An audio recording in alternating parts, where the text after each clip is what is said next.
YTF তরফ থেকে youth Tripura federation তরফ থেকে আমরা ওয়াটার ডিস্ট্রিবিউশন করেছি।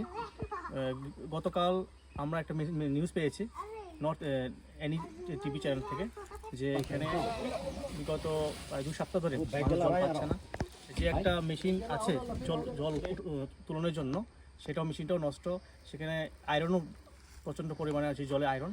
তো তারা 100 ফুট প্রায় 150 ফুট নিচে থেকে জল তুলে খেতে হয় গ্রামবাসীরা।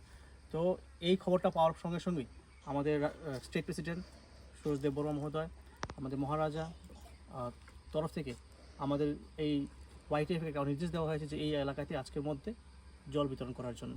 পাশাপাশি আমরা ডিডাব্লিউসি অথরিটির সাথে কথা বলেছি, আমি নিজে ব্যক্তিগতভাবে কথা বলেছি।